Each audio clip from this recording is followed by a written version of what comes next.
Alan Yoav, Hello, Gilad. and מה hello שלומך? to How are you Mr. today? William Green. How are you, Hi, William? lovely to see you guys. I'm Lovely to really well. see I'm very happy you. to see you. It's a great honor for us to have you here. Before we start anything, I told you a few minutes ago offline, I'm going to say it again online. Your work, podcast, and book was a great inspiration for us, for our personal lives, our professional life, and our podcast. And first, we want to say thank you for your work because it really make a difference for us, and I think that also for our listeners, because a lot of our research for our episodes about the great investors in the world comes from your work, and we always refer to your podcast and episodes you did with those investors. So I think your work is great, and first I want to say thank you. That's lovely to hear. Thank you. It's such a crazy pursuit, what I've done. Spending hundreds of hours interviewing these people and trying to figure out, what we can learn from them. So you never know when you're doing anything, whether it's going to work out in any way. So it's very heartening to discover that my crazy obsession with this has actually helped you guys. Yeah, so it's great. We're going to pick Big your time, big brain time. in the next hour or so about how was it and what did you learn through it. But we also have a celebration today because your book is going to come out in Hebrew in early January. So it's a very, very great. I must say that while reading your book, I wrote to you or I talked to Yoav about how I want to translate it to Hebrew.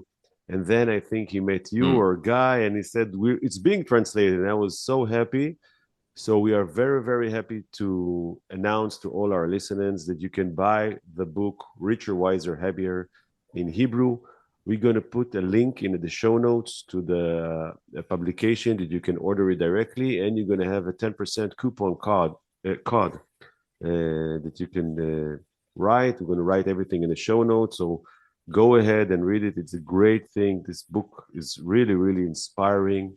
So first, go and do that It's been fast. translated into how many languages already, William? Number Yeah, 26, I are we? yeah, I think this is 26, which is I was saying to someone the other day, if you like gematria and the like, it's a good number, right? It's the numerical value of the tetragrammaton, the Yud Kei Vav Kei. So Of so what? Of 26, what? Wow. it's a good number. It's Shem, So the Shem Elohim, Shem Elohim. oh wow. Yud Kei Vav Kei. yeah, So you need to so stop so translating it now but I, to yeah, more no more, languages. no more. And although 33 is a good number, 42 would be a good number. Keep going. Um, but no, it means a lot to me to have the book translated in Hebrew. It it's very hard to explain, but I mean, I have a deep connection to Israel, right? Emotionally and with my family and with my family history, and so it has a particular resonance.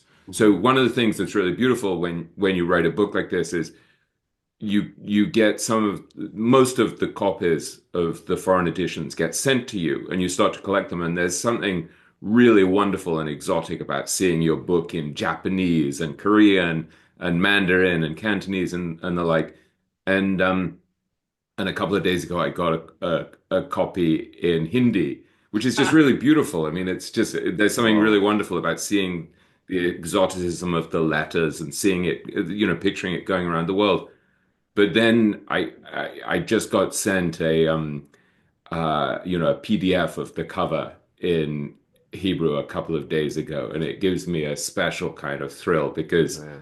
um, yeah, it's like it's deep in our soul, and then also there's something so strange about, seeing your name written in Hebrew and being like, oh, I never realized that there's not really a W, so you have to start the name with a Vav Double to valve. say to write William and the Green. Yeah, and there's not really the double E in Green, so it's like I think it's Gimel Resh Yud Nun or something like that, so Yeah, it's just strange and exotic. So yeah, it means a lot to me. perfect. Okay, we're going to start with And you've the. had, I think you've had, No, no, please say off. go ahead, Gilad, yeah. No, no, say No, I off. just want to say, Guy's book, which we both know you've been in, and we all know you've been involved with, also is translated to Hebrew, and I think it's done. very, very well also in Hebrew. And I think the book in English, your PR people told us here that it's one of the number one books on Google business books in the world, not before the Hebrew translation. So it's well recognized worldwide, and I think if it'll be successful, just like the book you did together with Guy, then it should be very promising for you as well, I hope.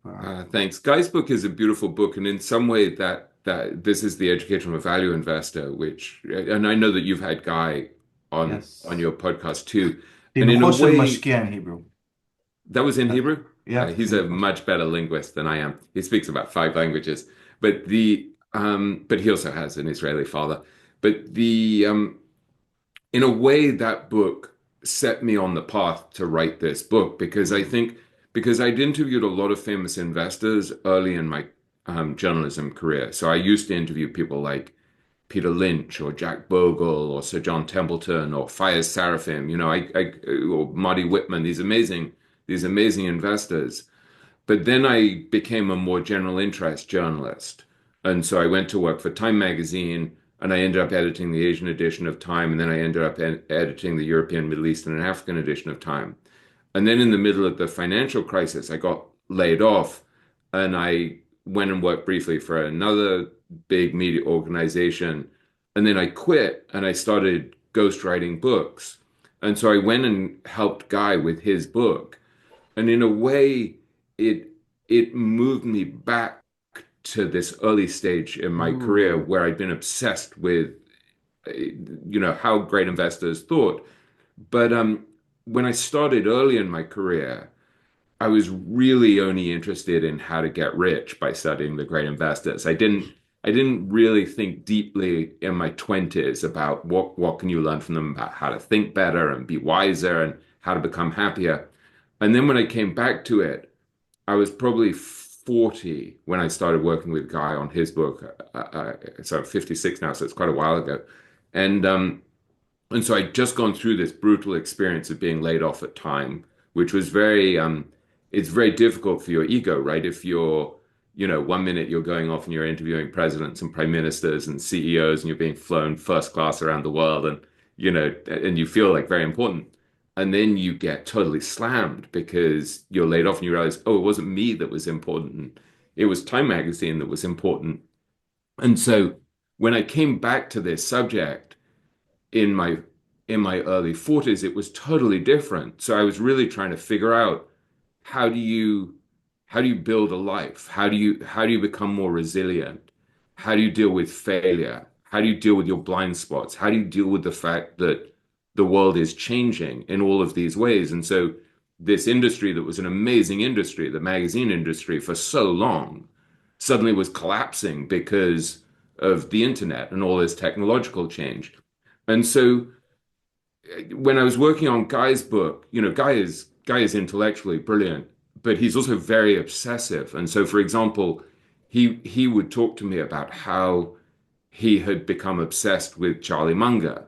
And so he'd got these early cassettes, I guess, of Charlie Munger's talks on 24, or then it was 24, I think it became 25 Causes of Human Misjudgment.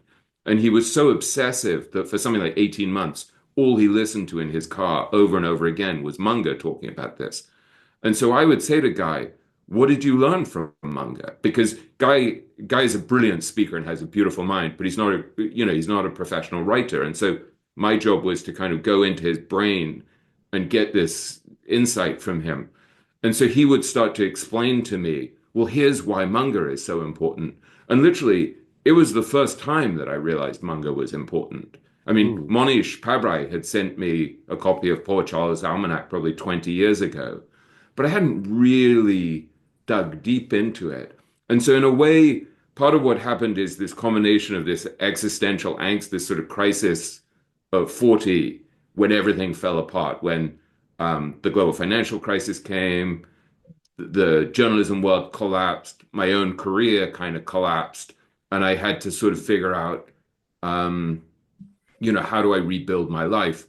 And then because I worked on Guy's book, that set me back to thinking, oh, this is really interesting.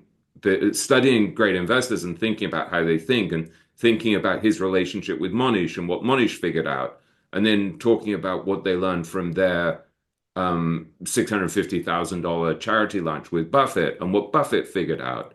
And so I had this thread throughout my career, right? Because even when I was at Time Magazine, I would go off and I would interview Bill Miller and I would write an investing column about Bill Miller, or I would go to Shanghai and I would write about, investing in property in Shanghai in the midst of a property bubble or boom in Shanghai, or I would go to India and I'd write about the Indian bubble by interviewing lots of people in Mumbai. And so it had always been an obsession. It had always been something that I was very interested in because I loved the stock market and I loved the idea of making money without, having to work too hard, do anything sort of physical or grueling, but just sort of use your mind. But then Guy's book sets me on this path again. And then I had this extraordinary stroke of luck where I think Jason Zweig, who's a famous columnist at the Wall Street Journal, who's who edited The Intelligent Investor, the legendary book by Ben Graham, and who's been a guest on my Richer, Wiser, Happier podcast a couple of times. He got asked to write a book called The Great Minds of Investing, and he was asked to write these profiles in it. And the Wall Street Journal wouldn't give him permission, I guess. And this would have been to write profiles that would accompany these beautiful photographs by this guy, Michael O'Brien. And so Jason said, well, I can't do it, but you should talk to Wisliam. And so Michael O'Brien and his partner, Henrik Leber, contacted me. And so then I started working on that book. So then I interviewed maybe 22 people for that book who were great investors. So that got me suddenly to be interviewing people like Howard Marks and Arnold Vandenberg and Monish Pabrai. And so then as I worked on that, I started to be like, oh, so Howard Marks is kind of brilliant. And I never really knew how brilliant this guy was. And here he is thinking about impermanence and thinking about risk in this really deep, profound way. And so part of what happened then is that I started to think, okay, so I have all these amazing interviews from back in the early part of my career. Then I've interviewed someone like Bill Miller over 25 years, right? I mean, I've got amazing interviews with some of the great geniuses of the investment business. And now I'm working on The Great Minds of Investing, where I get to interview all these brilliant guys. And so I started to think, well, what if I really double down and I go back and I keep interviewing people like Howard Marks, who are really interesting, and I go spend 2 days with Arnold Vandenberg because he's amazing in Austin, Texas. And what if I go spend 5 days traveling with Monish in India? And so I sort of was taking the very best of what I'd learned over 20-something years and then doubling down on the most interesting investors there were. And these were people who weren't just good at making money. They were people who could teach you about how to live and how to think. And so in a way, Richer, Wiser, Happier is this kind of distillation of what I've learned over 25 and now 30 years. But it's also the reason I think it resonates for people like you is that it's not just about how to get rich, because what I'm really doing is at this very painful, intense period in middle age, trying to figure out how to live and trying to figure out, what can you learn from Howard Marks about how to survive in a world of impermanence where everything is changing? What can you learn from Arnold Vandenberg, who's a Holocaust survivor, whose parents were in Auschwitz and who, was hidden in an orphanage as a child? What can you learn from him about gaining control over your inner state so that you can be more resilient? What can you learn from Bill Miller about how to put your life back together when you've gone through the financial crisis, which really crushed him?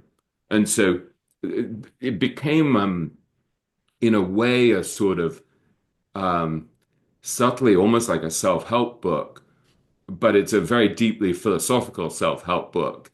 And it's deeply reported because I had access to these unbelievable minds, really some of the great thinkers of our era. Amazing. That's an answer to about Great. 6 questions that you didn't Yeah, ask. yeah. Okay, Can no, you but repeat you that in wrote them, Hebrew so now for us? Yeah. By the way, just a question off the top of my head, if you don't mind, are any great investors that you wanted to interview for the book that declined that anybody would have liked to add for it? Yeah.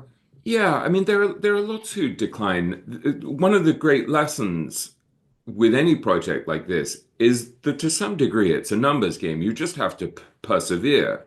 You have to be kind of crazily driven in coming back and asking again and again. And I remember once, you know, I think it was a Friday, late afternoon on a Friday, and I was just beaten up and I felt despondent. And I spent 5 years on this book, right? And that's not including 6 months working on the book proposal and then traveling to India with Monish before I even wrote the book proposal. I mean, it was a huge investment of time. And so one afternoon, late Friday, it's the end of a week, and it's been a crap week. Nothing is working, and I'm just feeling totally despondent.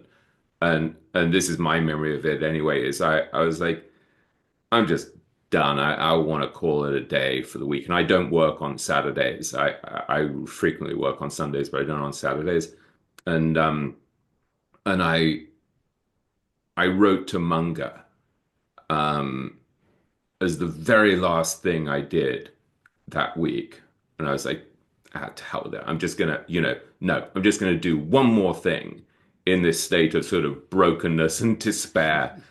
And then I get this message back from his assistant saying, Mr. Munger will meet you for 10 minutes in Los Angeles before the Daily Journal meeting. And so I have to fly like 3,000 miles to interview him for 10 minutes, which turns out to be the most amazing thing. And led to all sorts of beautiful things and beautiful insights and experiences. And so I think to some extent, I think of someone like Sir John Templeton, who I wrote about, who would always talk about, going the extra mile. And there's one point in the book where I talk about how sometimes the real secret of success is nothing more mysterious than just the fervency of a person's desire. Mhm. And I feel like, so many truths in life are kind of mundane and platitudinous, but they're really, really important. And I think just that intensity of desire, the indomitability, and I do think that's one thing that, maybe that was conditioned into us as Jews. Like we just had so many difficult circumstances over millennia that to survive and thrive and rebuild, you just had to be indomitable. And so for me, in a way, that experience with Charlie was a kind of reminder that it's just like, every time you feel broken, every time you feel despair, just pick up and try again. And I'm sorry, we're hosting a neighbor's dog and my dog, and they bark like crazy at each other. It's okay. So, yeah, I don't know. I think that's so essential to success in any field. And I think there of that is a lot, like this idea of there is go. now during the last difficult year in Israel after October 7th, there is one very popular song that will repeat itself a lot. It says, even in the darkest hours, there's always one twinkle star that shows you the way. So even when it looks like, beautiful. so it's like what you said about Munger, that you're beaten, you're broken, there's always one more thing that you can overcome, and there's good times afterwards. I wanted to ask you if you would find something that repeats itself throughout all those great investors, something that they have in common, that you say, okay, this is the one thing that all of them share. The intensity is huge. I mean, the intensity, the drive. And I remember once I sent Guy Spear a very early copy of the book before it had been published. And I guess I was talking about Monish and how Monish describes himself as a shameless cloner. And Guy wrote to me, and I think I mentioned this in a footnote in that chapter 1 about Monish.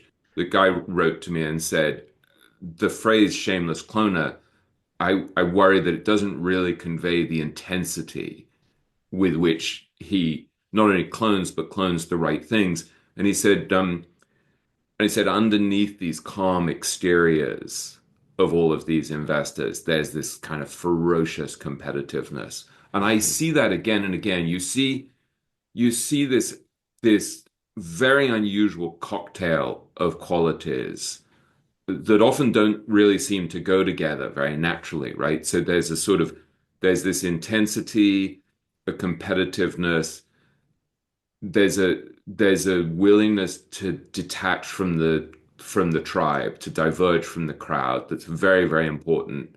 So there's the confidence in your own beliefs to diverge from the crowd and to take very unconventional positions. But then at the same time, there's almost contradictory humility that allows you to say, yeah, but what if I'm wrong? And so, and I think there's something similar with journalists, that a really good journalist has to have this confidence to say, this is what I believe, and this is what I think is true. And yet at the same time, you need this lack of confidence, almost like this paranoia, to keep saying, let me make one more call, because what if I'm wrong? Let me check that, because what if I'm wrong? What if this person's lying to me? What if they're deceiving me?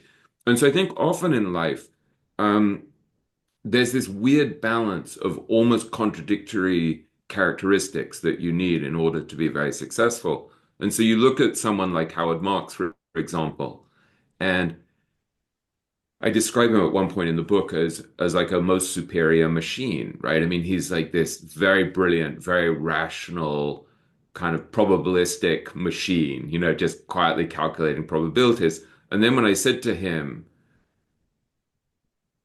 where does intuition fit with what you do? Like, like, how much of what you do is just purely rational, or how much is intuitive? And he said, I used to think it was all rational, and now I believe it's all intuitive. And he said, what I'm doing is I'm looking at the market and I'm looking at the economy, and I get almost a gut feel for what's going on. And so clearly, it's not just intuition, because it's based on an enormous amount of pattern recognition that's been developed over half a century. So he can look at the mood in the market and the behavior of people, and he can say, a deal like this should not get done. And if a deal like this is getting done, where a company can, or a country can raise debt at this level, when it's such a terrible deal, that suggests that people are too complacent, or it suggests recklessness. Um, and so I need to be careful. And then similarly, when people are getting too pessimistic, he can see, there was one moment during the financial crisis where he realized that there was no deal that he could offer one particular client of his that this client would regard as worth taking. It was just like there was so much risk in this client was so terrified that they kept just saying, well, yeah, but what if it's worse than that?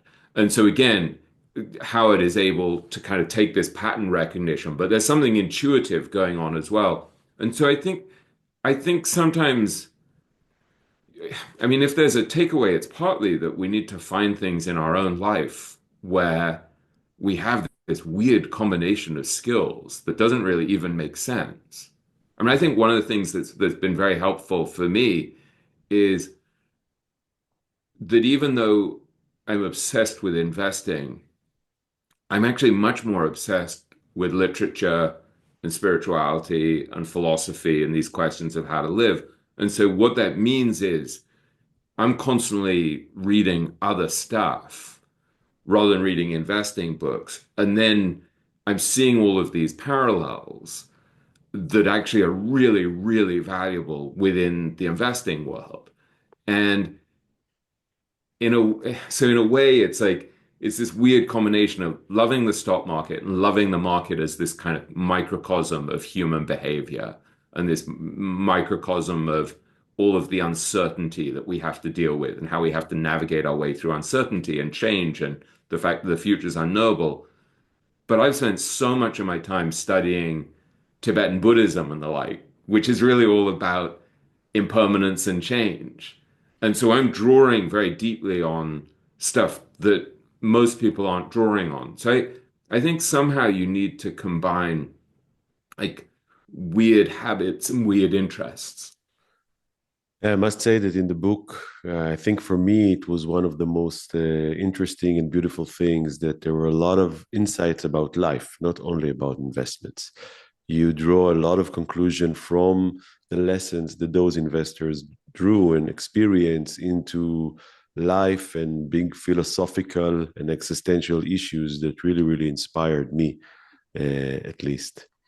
Yeah, I think one of the things that's interesting, Gilad, on that front, if you think of something like chapter 6, which has probably been the most talked about chapter, which is about Nick Sleep and Case Zakaria, who kind of become, they were unknown investors who kind of become cult figures because of this book. Really, if you look at what that chapter is about, a lot of what it's about is deferred gratification and the power of deferred gratification. And you can find that in scientific literature, but you can also find it in the Old Testament. And I mean, so to me, that's what's really fascinating is that you go back and you look at stories of, selling your birthright for a bowl of lentil soup as a really good example of the desire for instant gratification. It's like, no, I want it now. And then you look at Joseph, setting aside stores of food during the good years for the lean years, and it's an act of deferred gratification. And so I think part of what's interesting is that the principles that work in life run through all of these different fields and disciplines. And so it's, as Charlie Munger would say, it's all one damn relatedness after another. Everything is related. And so in a way, part of what fascinated me was that you could look at how an investor dealt with their philanthropy or dealt with their own personal habits or dealt with their clients, and you'd start to see this thread that connected them all. And so you could see, for example, Nick and Zach were very consciously building their whole life and their business and their approach to investing around this idea of deferred gratification, right? So they would look at what Nick would call the sin and folly of Wall Street, where Wall Street was just obsessed with short-term gaming of the system, right? Like they wanted companies to show that their earnings were great over the next quarter and that they were growing fast over the next quarter. And then Nick and Zach were focused on these very long-term questions. They were deferring gratification. And so they were doing what they called destination analysis, where they were saying, okay, so what's a great long-term destination for this company? And then they would say, and if we want to own Costco in 20 years or Amazon in 20 years, what can this company become? And what are the inputs that are going to get them there? And so in a way, that's a philosophical and spiritual decision to say, in a world that's increasingly short-term and focused on these dopamine hits from whatever's coming up on your phone in this moment, or whatever Wall Street is demanding for this quarter, they're making this kind of philosophical decision to focus on the long term and to focus on what's of enduring value. And that leads them to invest. Basically, Nick now has pretty much his entire personal fortune in 3 stocks, which is Berkshire, Amazon, and Costco. And that's because they're these countercultural businesses that were run by very idiosyncratic founders who didn't give a damn what Wall Street thought and were just investing for the long term.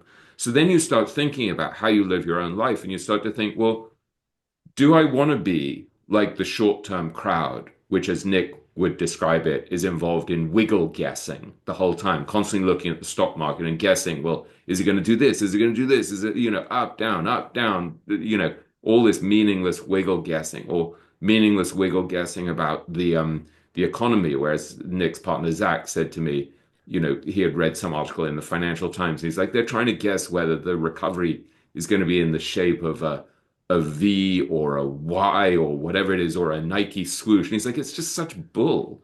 And I'm just not going to focus on that. And so they would get all of the Wall Street research, and he would look at it and he would say, every once in a few weeks, we'd look at that research, and then we just realize it's all just gossip and nonsense, and we would just push it in the trash. And so I think for us, if there's a very practical takeaway, it's really to say, in this short-term world, which side do I want to be in? Do I want to be totally consumed by the short term and the meaningless and the ephemeral and the shallow? Or do I want to bet on something that's longer term, that's more enduring, that's higher quality. And so I think that decision affects everything you do. It affects the way you treat your partners and your colleagues. It affects the way you exercise or eat. It affects the way you charge your clients. It affects the kind of information diet you have, whether you are just obsessed with um, the latest news on your Bloomberg terminal, or whether you're sitting down and reading Marcus Aurelius and um, Thucydides and the Old Testament and the Upanishads, these things that have endured over thousands of years. Yes, I wanted to add also the companies Nick and Zach invested in also exhibit deferred gratification. Because you think about Costco, Yeah. they could raise. I just read about them this week. They could have raised prices on their clients, but their whole business plan is to keep costs very low and share that with their customers, and it's a loop where they share the lower costs with them, and then more customers come, and that is a great example of if you want to look for a company who's as a good long-term investment, companies who do this kind of treat their customers this way might be are great investments many times. So they Yeah, also the exactly. companies Exactly. And Wall Street would get mad at doesn't Costco because their margins were so low. And Yeah. Nick and Zach would look at it and say, well, their margins are low because they treat their customers so well that, I think they would typically mark things up by only 14% or something like that. Yeah. And so, my family shops at Costco the whole time here in New York. I mean, you just know that you're going to get a good deal, and you know that it's going to be high quality, and you know that if you need to take it back, they'll take it with no questions asked. And so that idea of treating your customers in this high quality way, but also treating your employees in a high quality way, and it's a very simple idea, but one of the things that Charlie Munger said that's had a powerful impact on me is he said, take a simple idea and take it seriously. Take a good idea, take it seriously. And so when you come across an idea like just behaving in this high quality fashion, trying to make the quality decision in every case, trying to defer gratification, trying to think about long-term destinations instead of short-term destinations, it's so powerful that if you actually internalize it and you make it a kind of North Star in your life, it really makes a huge difference. And so I think part of the problem for investors, especially for professional investors, is that they're so smart. And so there's this tendency to look for a really complicated, nuanced, subtle solution. And I think often in life, it's much better to find a really simple solution. And then, I mean, think about investing, right? We talk about this in the chapter on simplicity, where Joe Greenblatt basically says, look, it all distills down in the most simple way, where basically the whole essence of investing is you value a business and then you buy it for much less than it's worth. And he's like, that's it. And so the application of that is very complex and difficult, and it's psychologically difficult, and you need technical skills. But the actual principle is really unbelievably simple. And so I think for people who read this book, like part of the challenge really is actually to find a few simple ideas among the buffet of ideas in the book and see what resonates you, and then just be like, I'm just going to make this a cornerstone of what I do in investing in life. And you look at people like Monish, and this gets back to your question about what these people have in common. What Monish had is this fanaticism. When he discovered a good idea, right? Like compounding or cloning, reverse engineering the ideas of people who are wiser, more experienced, more successful than us, and then just cloning them, replicating them with incredible attention to detail. Monish just goes 1,000% on these things. So I think that's very provocative, the idea that you don't actually even have to be that smart. You just have to understand a few very simple, powerful ideas that have enduring value. Yeah. I think also that one of the challenges that we all have in life and that your book helps solve, or at least help to improve it, is that the affection that the environment have on us. As you talked about Nick and Zach, it was because we all live in society and we all read the news and we're all exposed to data and information.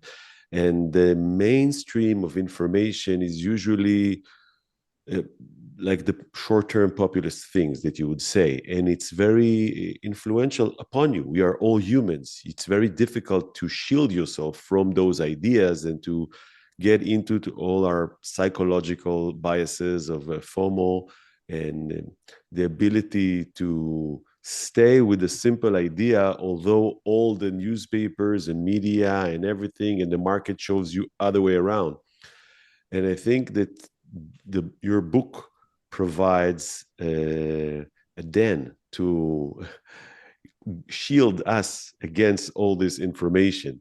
And also your podcast and also our podcast. I mean, the reason that me and Yoav start talking to each other is because we want to shield ourselves from all the populist ideas. So every time that we meet and talk about it, we make it stronger for us. And it's very, very I think important. you sorry to interrupt you, Gilad. You raised something incredibly important and profound that's also very practical, which is you, all of us can really increase the odds of us making good decisions and having successful lives by thinking very, very consciously about how to construct our ecosystem in in in a really um, in just so many different ways, right? You think about how you construct your ecosystem. This is your physical environment, how you create a physical environment in which you can live in a countercultural way, where when everyone else is moving too fast and too superficially, how you can move in a quieter, more patient, calmer way that supports deep thought and deep work. So, look, I'm sitting here in my study in my home here in New York, and I'm absolutely surrounded by books, totally surrounded by books, and um, by pictures from my kids. And a lot of the books in here are spiritual or philosophical. And um, literally, as I look down on my desk, I have like next to my empty coffee mug, I have a copy of the Zohar, which I always have near me when I'm writing or where I'm doing an interview. I have pictures of various teachers of mine right under my computer. As we speak, I'm holding a rock that fell from the ceiling of the Idra Rabbah in Meron on my mother's head when we went to visit, the place where the Zohar was revealed. So my physical environment is supporting me in a particular way. But then my social environment, um, is supporting me in a particular way, like who I hang out with, right? Um, this is one of the things that Buffett famously said to Guy and Monish when they had their $650,000 charity lunch. He said, "Hang out with people who are better than you, and you can't help but improve." And so Monish is ruthless about who he allows into his community, into his close orbit. And so thinking about um, also, as Charlie would put it, hanging out with the eminent dead. So who you read is really important. So last night as I went to bed, I was reading a book about David Hawkins, who's someone who's had a big impact on me, who wrote books like Power versus Force that had a big impact on Monish. Um, this morning I read a bit of the Zohar before our interview. I don't know. Yesterday I was reading a bit of the Upanishads, translated by W.B. Yeats, this great Irish poet. So like, I'm very consciously putting myself in that orbit. But then I look at the great investors, and I'm doing it in a very idiosyncratic way that happens to suit me. I'm not saying that other people should do it my way.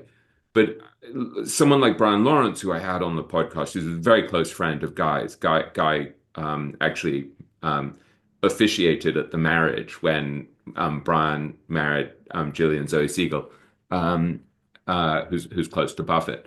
And um, I remember visiting Brian's home, um, and he had a little bust of Lenin in his office. And I said, "Why the hell do you have a bust of Lenin?" And he's like, "To remind myself of the dangers of dogma." And you know, like, and he said, "I have four different offices in different houses, or off, you know, his corporate office in Manhattan." And he said they each have this statue of Lenin. Wow. That's a really interesting way of stacking the odds in his favor of behaving rationally. Or I have a statue, a bust of Charlie Munger that was cast in India that Guy gave me many years ago. Guy has the same thing in his office in Zurich. He has the same thing in his study at home in Zurich. Monish has it in his office when I visit him in Irvine. I haven't visited him in Texas yet, but when he was living in Irvine, California, he had a bust there. When I visited Lee Lu in Pasadena, Lee Lu had it. Hmm. Chris Davis has a bust of Charlie Munger. Like, it's a physical reminder to be more rational and also to try to be more ethical, to have integrity, to operate in the way that Charlie operated.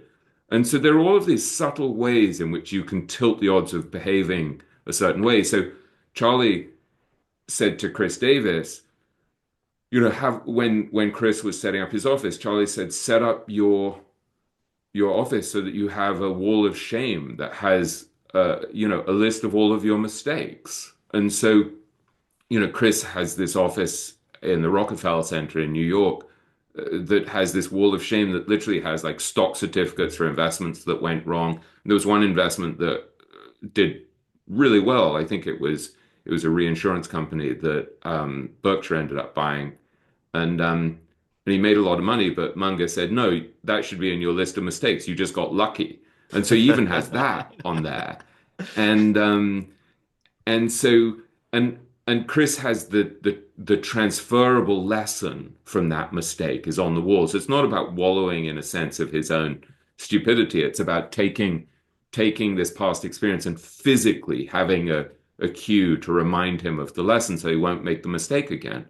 So this is one of the reasons why I love studying great investors, because they take things like the behavioral literature that shows us how glitchy our brains are and how we sabotage ourselves and how biased we are. And they actually find workarounds for it. And so just that one idea of how you structure your environment, your ecosystem, your information diet, the people you hang out with, has so many ramifications and is so powerful. Mm-hmm. Amazing. Really, really amazing. Yep. I have a further question. Well, thanks for that. But I want to give you a tricky one, if I may.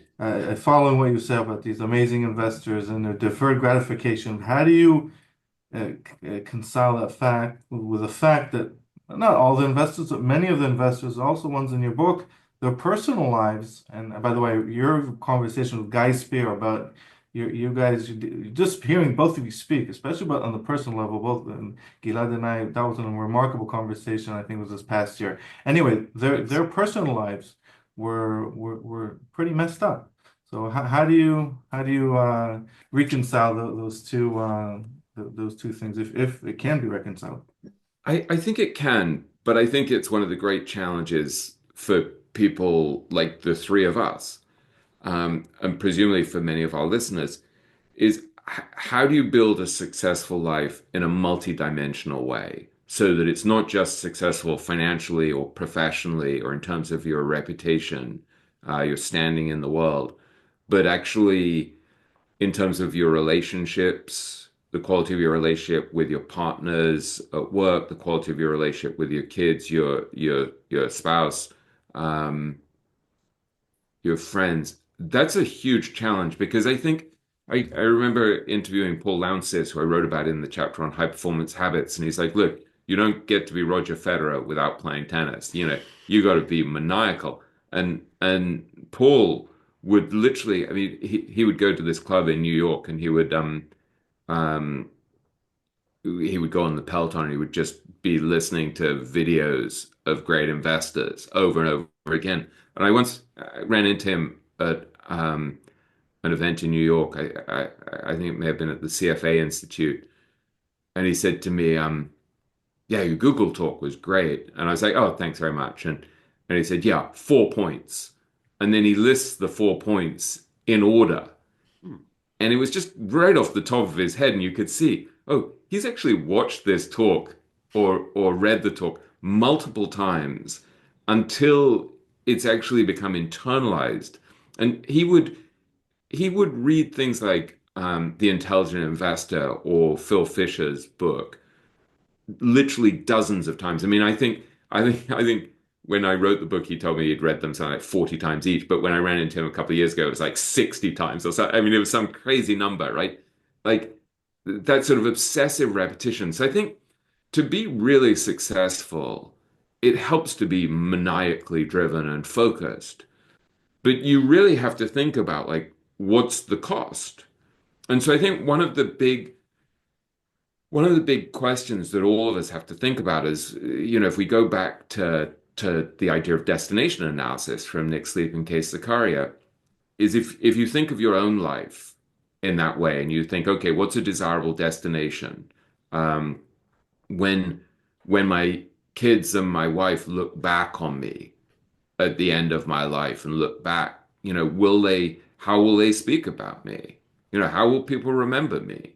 And then you kind of you go back and you think about the inputs that will get you to a good ending, right? And so if you just optimize for making as much money as possible while sacrificing your integrity or sacrificing your relationships, um, there's something deeply misaligned there. And so there's just a tension. And so I think you have to be really sensitive about it. You have to decide what you're willing to sacrifice and what you're not. And so part of what's really replicable and clonable from the great investors is looking at your life somewhat ruthlessly and in a clear-eyed way and saying, what am I really good at? Like, what games am I actually built to win? And what do I really care about? So think of Charlie Munger, right? Saying, um, if you're 5'3", don't become a basketball player. You're just not going to win against some guy who's like 8 foot tall. And so he said, you have to, when you're choosing a career, you pick something, A, that you're really good at, but B, that you're really passionate about. So I don't want to sit around reading annual reports all day. That is not what I'm built to do. I don't care enough. Um, but I'm weirdly, weirdly interested in sitting around reading the Zohar in Aramaic and trying to figure out like what's going on here. Like how did like what's encoded within the story of Joseph coming out of the dungeon? And how do I come out of the dungeon in my own life? Like what can I learn about um, gaining control over your inner landscape so that even when you're in the dungeon, you're free? Like that's really deeply interesting to me, the fact that that's a kind of coded story about the times when we're lost in our own lives and trapped in some situation. You can't fake that interest. Like that's just interesting to me.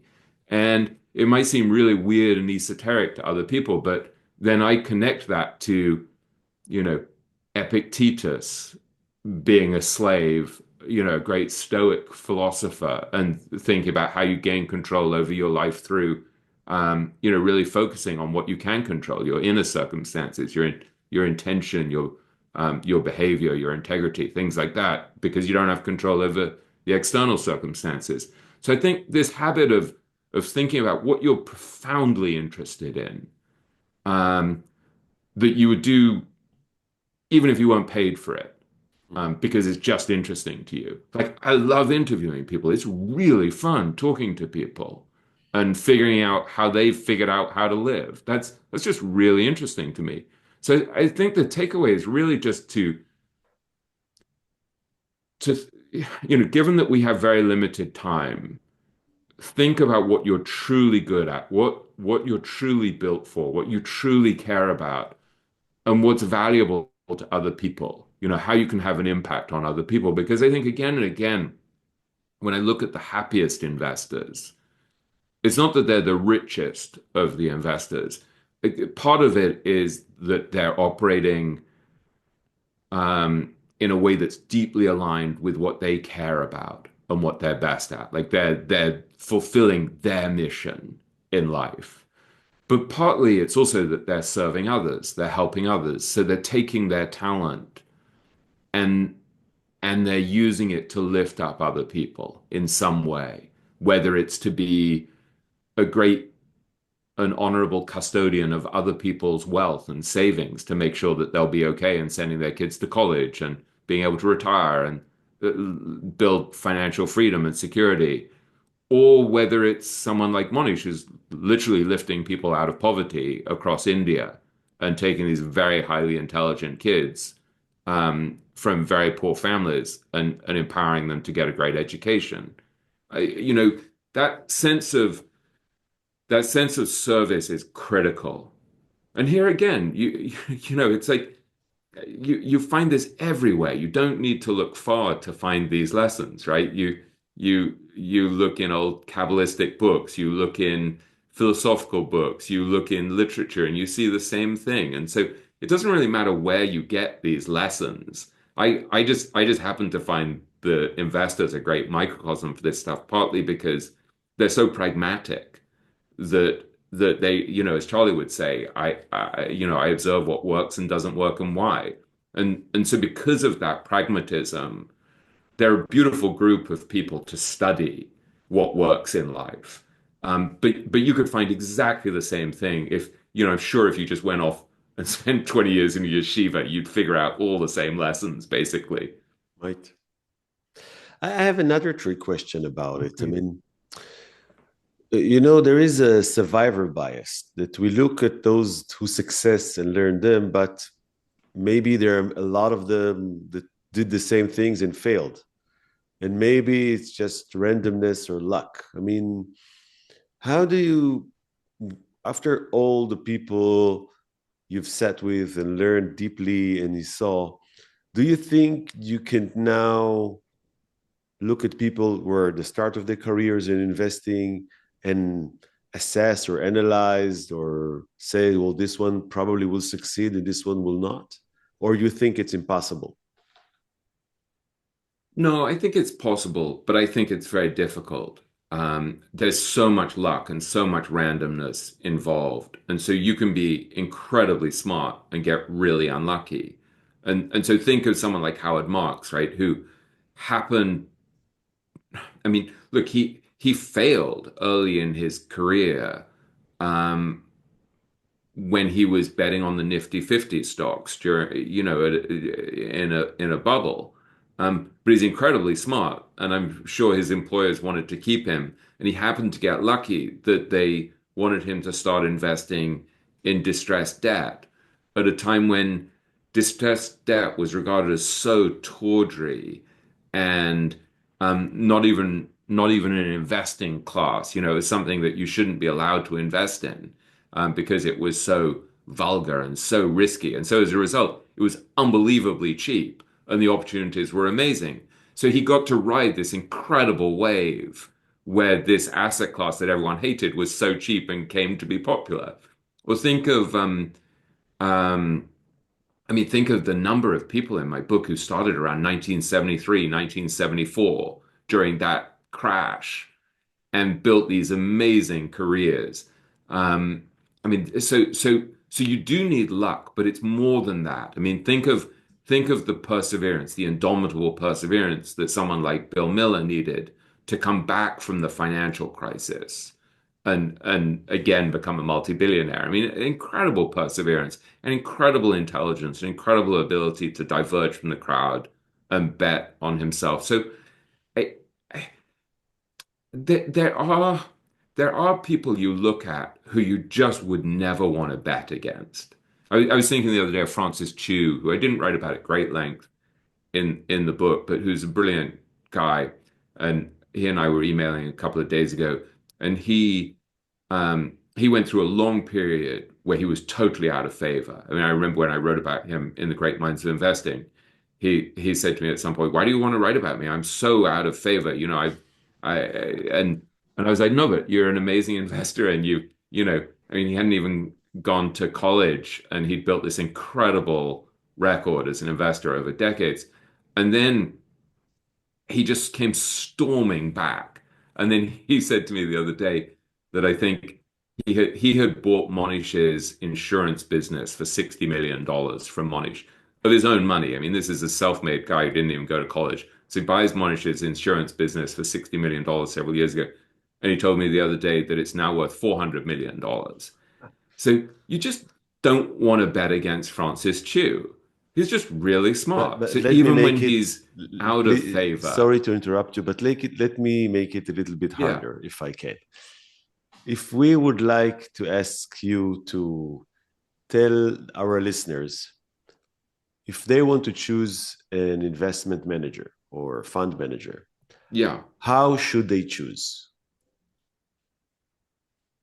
Well, I think your default position has to be that you should probably index, right? And so Howard Marks said to me, most investors should index most of their money. So I think it makes sense to have a core for most of us, where you're a core of your portfolio where you own. I mean, in my case, as someone who's in the U.S., I have you know, a total stock market index fund that's that tracks the U.S. market, and then I have an international index fund. I think to have that as a portion of a portfolio is very smart, because it's just an admission that beating the market over 10, 20, 30, 40, 50 years after expenses and after taxes is unbelievably difficult. And so I think to have that as part of the pot is smart, unless you really have reason to believe that you have an edge. So I think I have a little bit of an edge, and this may be a self-delusion, a little bit of an edge in picking great fund managers because I know a lot of them. And I believe that this approach of having a very concentrated portfolio and being more like a spear fisherman, as Charlie Munger would say, where you just wait quietly by the stream for a fat, juicy salmon, and then once in a while one swims along and you spear it, and then you go back to doing nothing. I believe that approach makes a lot of sense. So for me, I have invested in three or four funds that are actively managed over the years, and I without and then I own Berkshire Hathaway, which again, zero expense, right? No fee. You have these two guys charge you, well, now one guy, since Charlie passed away a year ago, charging you $100,000 a year to run $1 trillion company. I mean, it's an amazing thing, right? So there's no agency cost. You're being treated honorably, and they're sitting on $325 billion in cash. So if the world starts to fall apart, he'll be able to take advantage of it at preferential terms. So think of what I'm doing there. And I'm not a great investor by any means, but I'm trying to construct a portfolio where the fees are very low, right? So between Vanguard and Schwab, I have some very low cost index funds, and I own Berkshire. So the fees are low. Then I've owned Guy's fund, Aquamarine, for probably 24 years or something. And again, I the want to fees cut you are off very if low. I can. I'm sorry. I'm looking for Yeah. the qualities of the investor. I mean, I'm not looking for a solution about how Yeah. to manage your fund. Let's say that I am one of our listeners, and I said, okay, this Yeah. portion of my money I want to allocate to find a great investor. What are the qualities that I need to look for in order to choose this investor to manage the fund for me? So I will get to that, and that's relevant. But think of what I'm focusing on first, which is the thing that you can control, which is the expenses and the fee structure. That's really, really important. Like, I can't control whether Guy turns out to be a great investor, or a good investor, or a superb investor, or not. I can look at his fee structure and I can see if he's honorable and fair from his fee structure. That is controllable. And it's a really important clue as to whether he's someone I can trust whose incentives are aligned with mine. So the fee structure I have with Guy is that he charges 0% a year management fee, and there's a 5-year lockup, and there's a 6% annual hurdle. And so if he doesn't make 6%, he doesn't get paid. And he gets 15% of the profits. And so he's basically structured the fund so that our incentives are aligned in an honorable way. And I think that is knowable. So in a world where very little is knowable, looking at the fee structure is critical. And so so this is why I also said the same thing about Buffett's fee structure. This is knowable. I can see whether they're honorable and whether their incentives are aligned and whether they're long-term or not. So that's really critical. But beyond that, you want to understand, I think, whether they have a lot of their own money in the fund. I mean, are they eating their own cooking, right? So one of the reasons why I invested in Guy's fund 24, 25 years ago is that half of the money in the fund was his family's money. And so I thought, okay, so if he turns out to be crap, he's going to really suffer. Like he and his father and his aunt and his sister and everyone will suffer. So again, it's alignment and it's knowable. But then beyond that, I want to look and I want to see, does the person understand the basic principles of the market? Like, have they really tried to ingest and internalize what people like Buffett and Munger figured out? And so that's really important to me, right? Like, do they understand the benefits of finding companies with great returns on invested capital? Do they understand the benefits of being really long term? Do they understand the benefits of being countercultural and waiting for a mispriced bet where there's a disruption in the market? But then we get to your question, which is connected really importantly to this, which is, do they have the temperament to take advantage of those disruptions? And that's really critical. Like, are they unemotional? Are they, have they set up their life in a way that enables them to be quiet, thoughtful, dispassionate? You know, are they focused on the right thing? So think of someone like Monish, who's a very good example of this, right? So Monish has set up his life so that basically he has no meetings.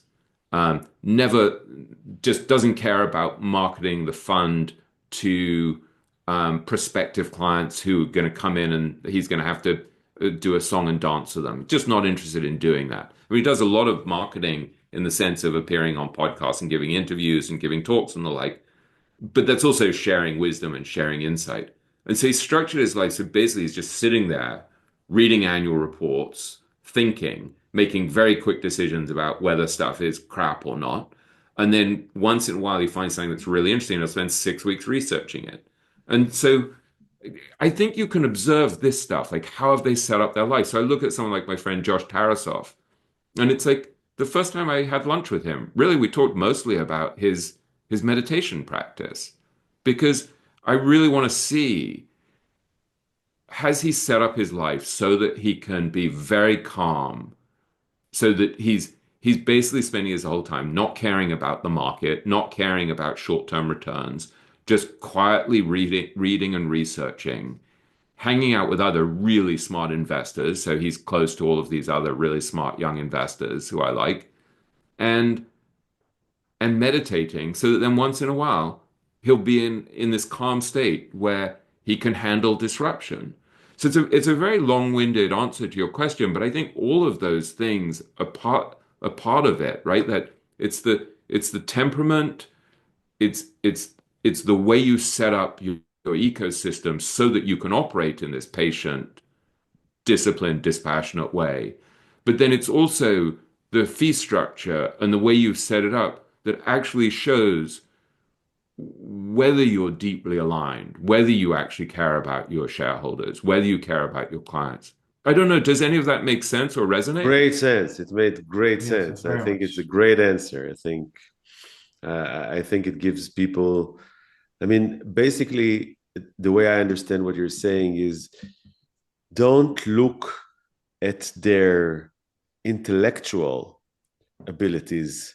Look at their heart and their intentions and their way of life and their alignment, which I totally relate to. I totally relate to and understand. I think the intellectual stuff is almost that's just like table stakes. You just have to be smart Yeah. and diligent and hardworking.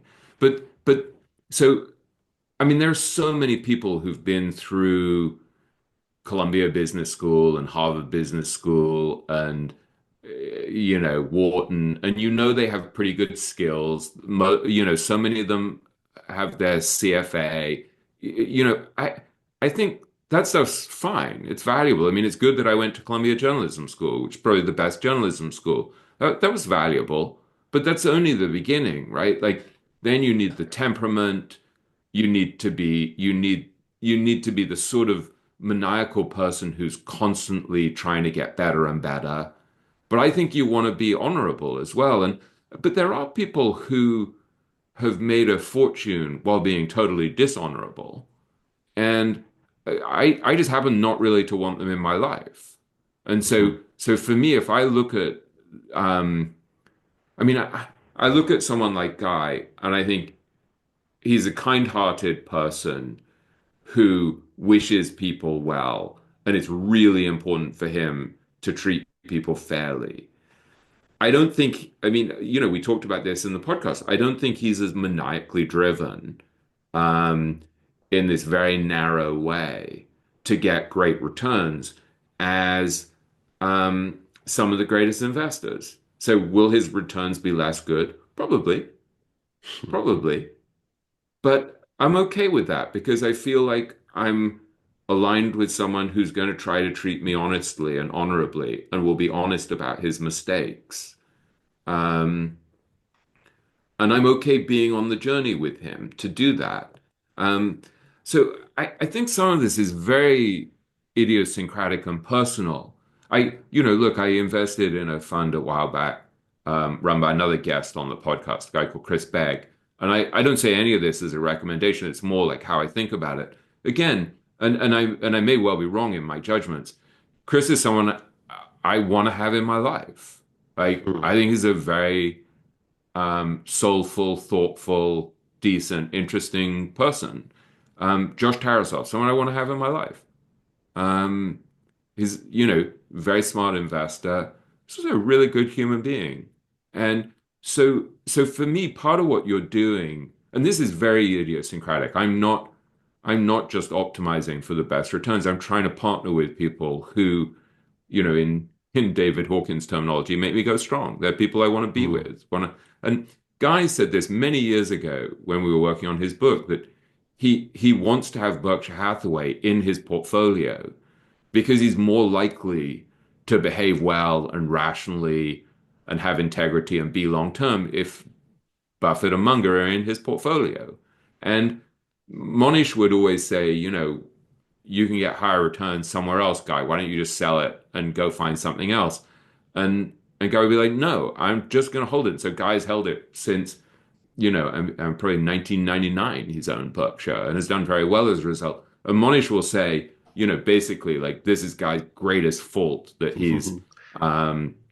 and he's like, and it's fantastic. He's like, so Monish sees it both ways. He's like, what an amazing virtue that he can just hold these things forever. Um, Guy held Ferrari much longer than Monish held it because he's very patient. And so in some ways, it's almost like harnessing your flaws, right? Like Guy he's not as dynamic, he's not as energetic as Monish. And so he can harness that to own um, Berkshire Hathaway now for 25 years, 26 years. That's an amazing quality. So I think somehow in investing and in life, you're trying to harness your own weirdness, your own idiosyncrasy. It's not you have to be deeply aligned with who you are to be extraordinarily successful. I think you can be very successful while being misaligned, right? You can, but to be extraordinarily successful, you have to be aligned. Interesting, very interesting. I don't know if Listen, that makes sense, but I It think did, it I did. It think makes it's a true. I lot of think when you sense. look I when you look at the suggested truly great investors, they're deeply aligned. last week in our podcast, if I can make a connection here, we talked about success fees, and I also made a comment that I manage a hedge fund myself, but on average, I would not advise most people to invest in hedge funds because I don't think most of the people can know ahead of time who will be an investor who will be able, despite these hefty fees, to outperform.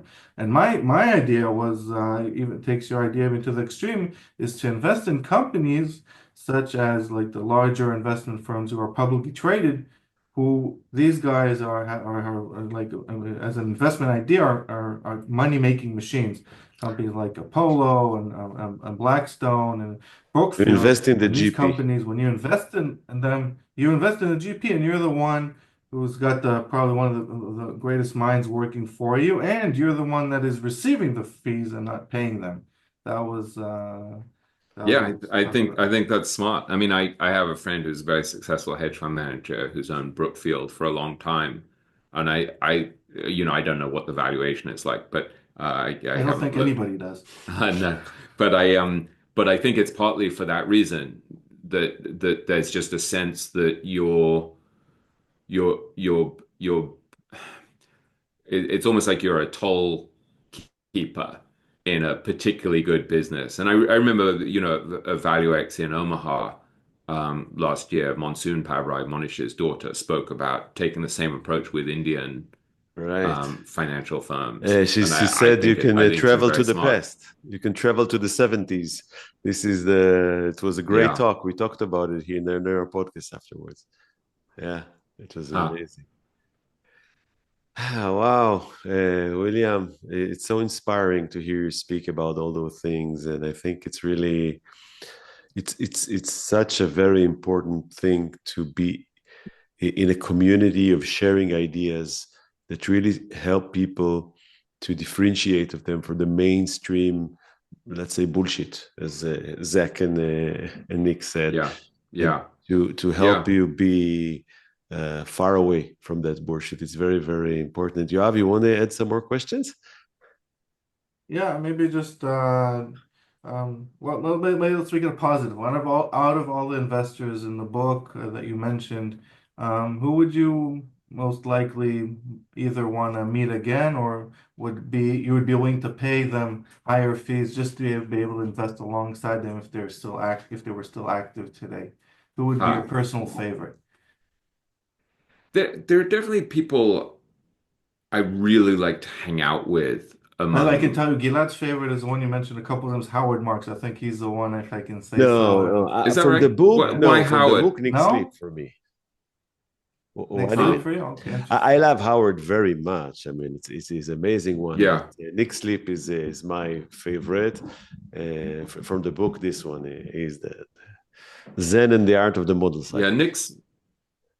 Nick is a very special guy. I saw him in England a couple of months ago, and he seems um, he's very balanced and joyful. And one of the things that was really lovely to me is he was talking about. I asked him how Zach is doing, and he just lit up when he talked about Zach, Mm. and he started talking about Zach's philanthropy and basically, I don't know if I'm allowed to say this, but basically what he was saying is, Zach has given away almost his entire fortune, and he's done it anonymously. Wow. And Nick took such pride and pleasure in what Zach had done. And there's something really beautiful about that, that you see a partnership built on friendship, built on mutual admiration, built on kindness, built on these values that were really powerful and really make you go strong. And so I think the fact that you're drawn to Nick is there's a sort of there's a yearning that a lot of us have to be successful in the world, and yet without violating our ethics, without sacrificing our children, without sacrificing our spouse and our morality, without sacrificing our peace of mind. Um, and when you look at people like Nick and Zach, you think, oh man, they did it. And so I think when I started writing the book, it seemed kind of crazy to spend 6 months, which is what I took to write that chapter. Whoa. I mean, to devote 6 months of your life to writing a chapter about two guys who were totally unknown, who had closed their fund by the time I wrote about them and retired at the age of 45 so that they could give the money back to society. And they'd never given interviews, so they were totally under the radar. And people like Monish said to me, well, Nick would be an amazing guy to interview, but he'll never give you an interview. And then actually, because of Guy, I got to meet Nick because Nick had written a manuscript. And Guy said to him, and was thinking of turning it into a book, and Guy said to him, well, you should really talk to Wisliam because Wisliam helped me so much with the educational value investor. And so Nick sent me his manuscript, and I probably spent a couple of days reading it and making notes. And then I went in and met him on King's Road. And I shared a lot of my thoughts on this manuscript and what it would take to turn it into a book and whether it would actually be worth doing. And Nick writes very well.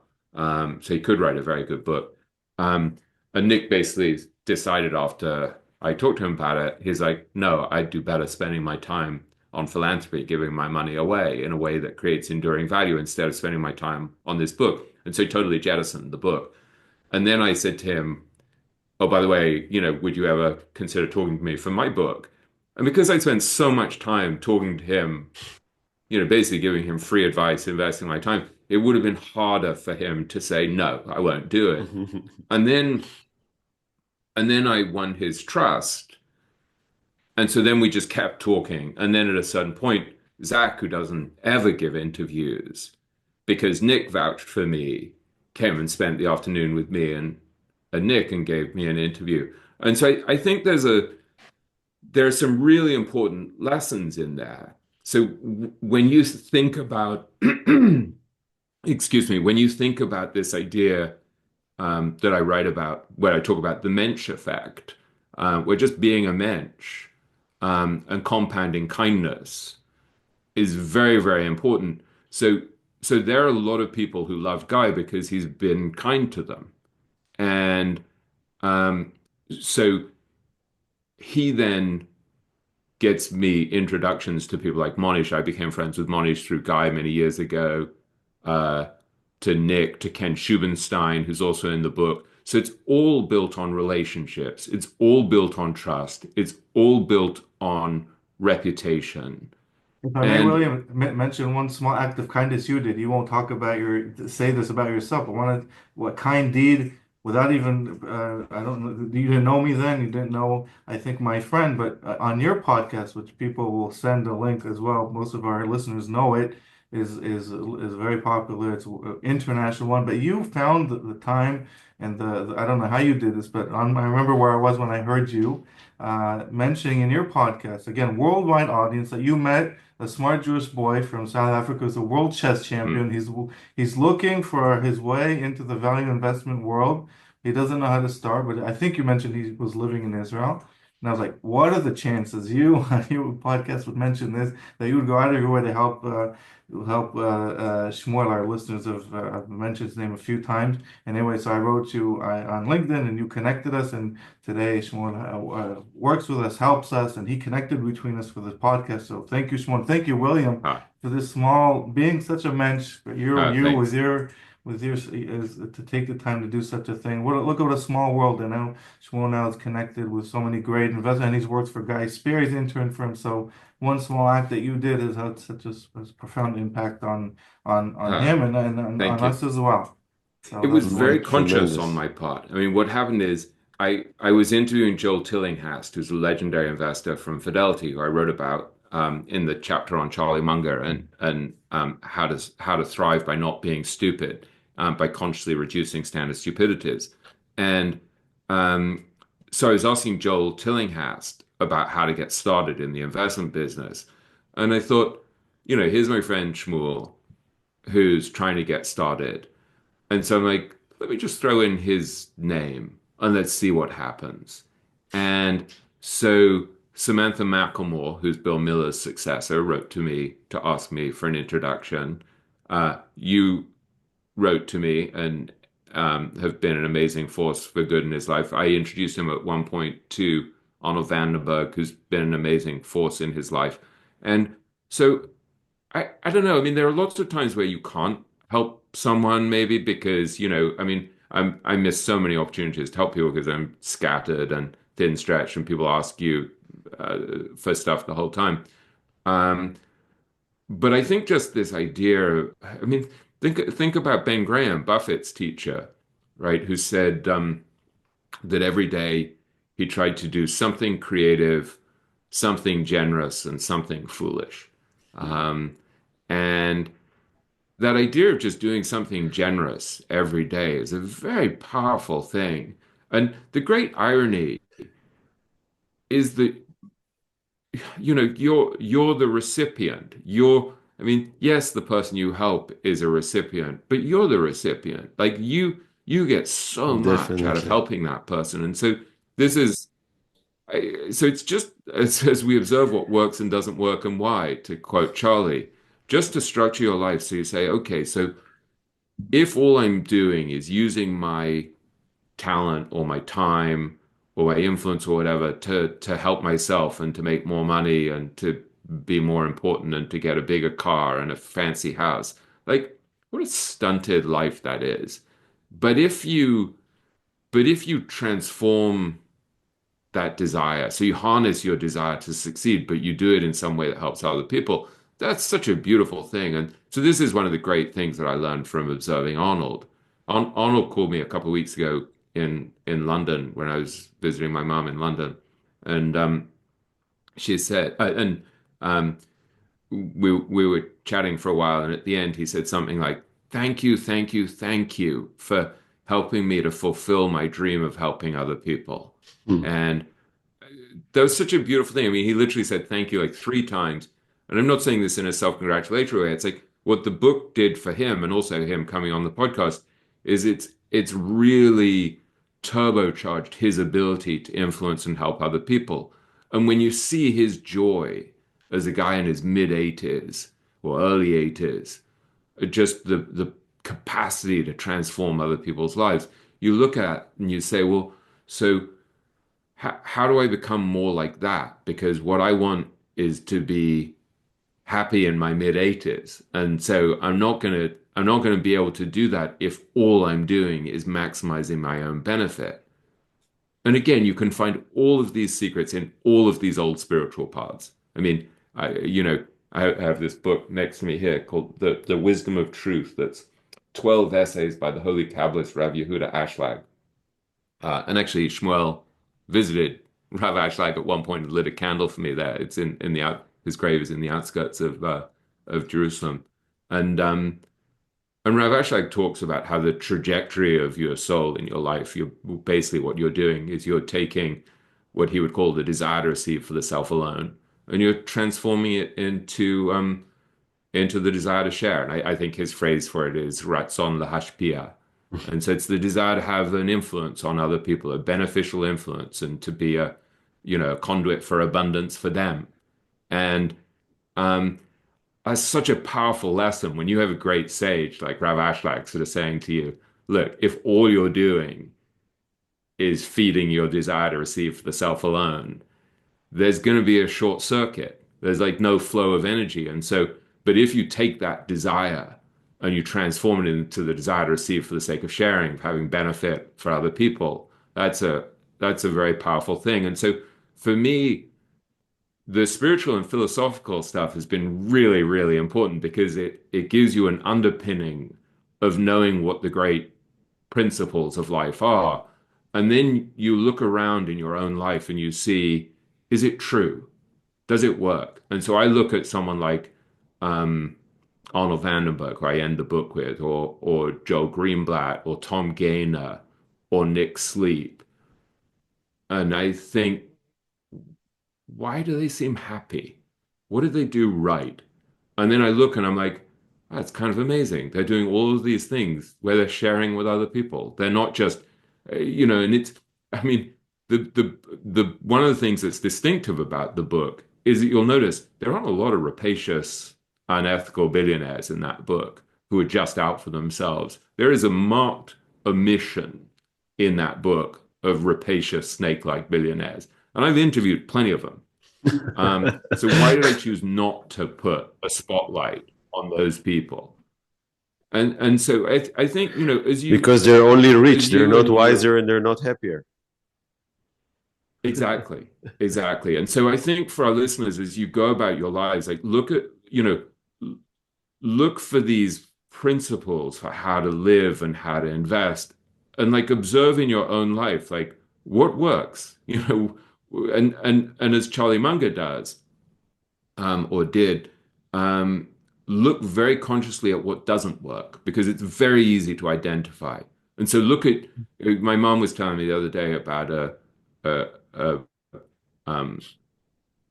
dead relative of someone she had dinner with, and she was just listing the things that had gone wrong in this guy's life, and like the son had no memory of his father, like everything had been kind of erased from his memory. He'd had multiple marriages that had all gone wrong, like nobody spoke well of this guy. And that's a really powerful thing. Look at the examples of families where it didn't work out, and the mistakes tend to be very identifiable. And so it's like you're solving the problem both ways. You're solving the problem by identifying what doesn't work, and invert. But then very, very, make sure that you're cloning the right thing. Make sure you're looking at people and you're thinking, well, this is a successful and abundant life in a multi-dimensional way. Like, don't get so carried away that you look at like these super rich people and you're like, yeah, that's what I want, because then I'll have respect and a big house. Because it's like, I think part of what happens with people like me is you hit middle age, and then either you didn't get what you wanted and you're disillusioned and you have an existential crisis, or you got what you wanted and you realized that you didn't want it after all. It didn't make you happy, and you still feel a sense of emptiness. And that crisis, that sense of disillusionment, forces you to think more deeply about what really works. And so you can save yourself a lot of time and a lot of pain, a lot of frustration, by really very consciously observing, whose lives work and what aspect of their lives work, and saying, well, let me get more of that in my life. Let me, and so I look at Nick. I think you pick a very good example with Nick as someone whose life is really worth cloning. I mean, the guy, he's got 3 daughters he loves. I mean, when he went off at one point, I mean, he's not taken like a vow of poverty, right? He gives, over a certain amount, he was just going to give all of the money back to society. But he has race cars. He loves race car driving. So he keeps his cars at Goodwood in England, which is a beautiful racetrack. But then he went off and did this, it's called I think the Peking to Paris car rally. And he went in like, I think it was a 1950s Mercedes Pagoda, but he went with his daughter, who was then a teenager, for 3 weeks driving through Mongolia and stuff. What does that tell you about what a rich life is, right? You're doing something you love with someone you love. And so, he took the money and it gave him the freedom to live in a way that was true to himself, but also to live in a way that enriched his relationship with his daughters. And so that really points you at what richness is in a much better way than, whether he has a big house or not. Amazing. Well, William, I think we could have talked for hours, but maybe we'll cap this podcast for now. Maybe we'll do a second episode. We usually wrap every episode in a recommendation, like a simple recommendation to our listening about something nice in our life. It could be either a book or coffee, a show, a travel, an app. whatever. So if you want, you can share with us. Yoav, you have some kind of recommendation? Something short. If William has something, we'll let him go do it, of course, and then I will give my. I'll tell you one unexpected thing that's had a huge impact on my life over the last year is there's something called FocusMate, which is an app that I use very regularly. I use it on my computer, and I think it was designed by people who had ADHD, and it became popular during the pandemic when lots of people were working at home. And what it does basically is I'll sign on.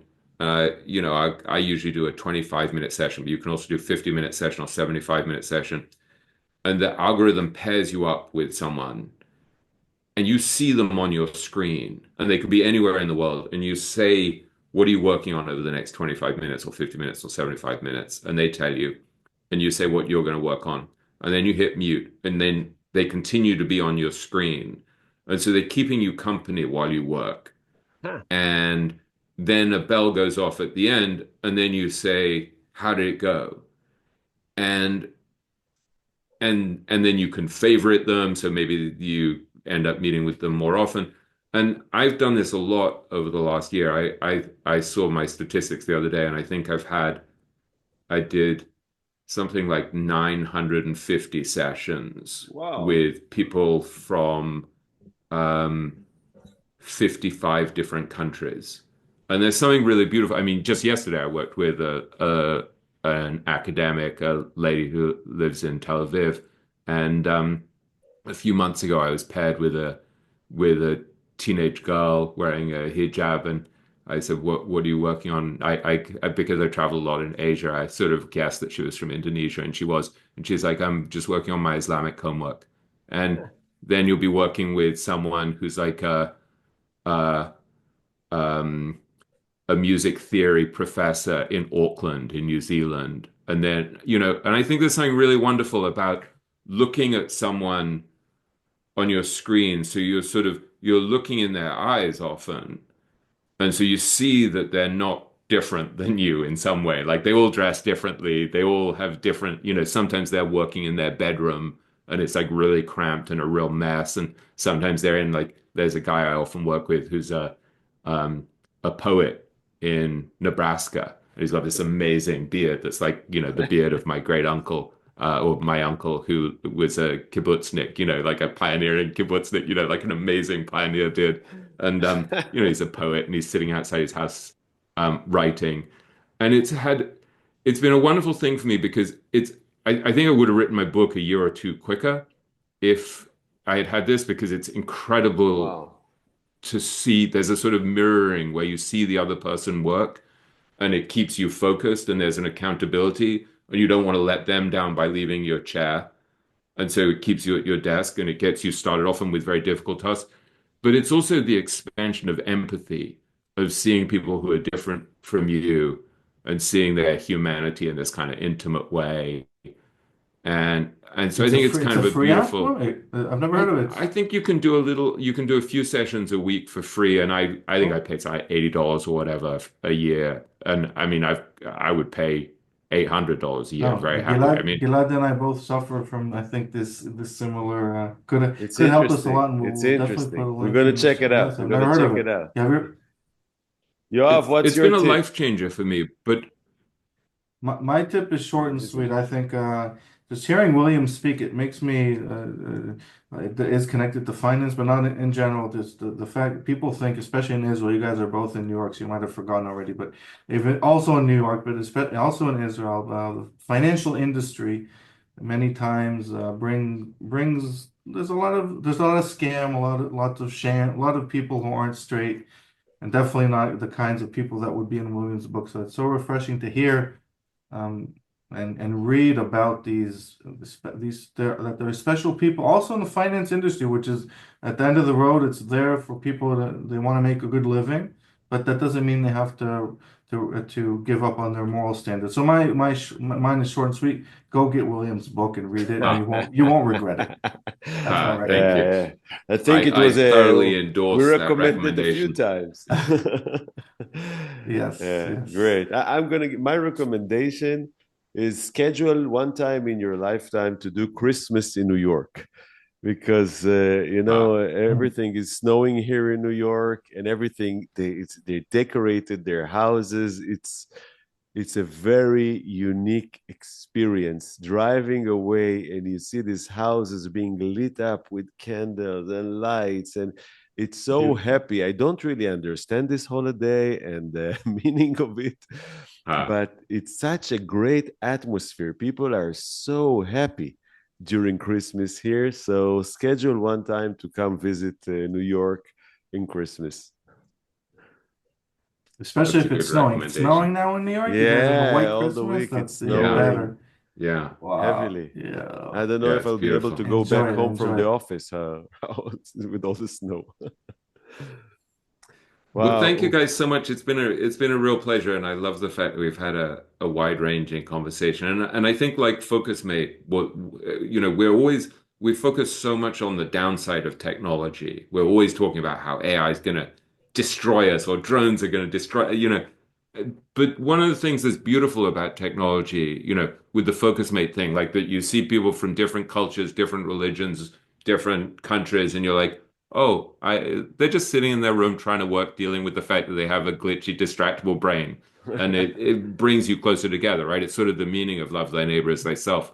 And I think same thing here, the fact that the three of us are able to sit here on Zoom with Amazing. you in New York, Gilad, and you, Yoav, And the in Tel fact that Aviv or we can nearby, listen and to me you here. every week, Beautiful.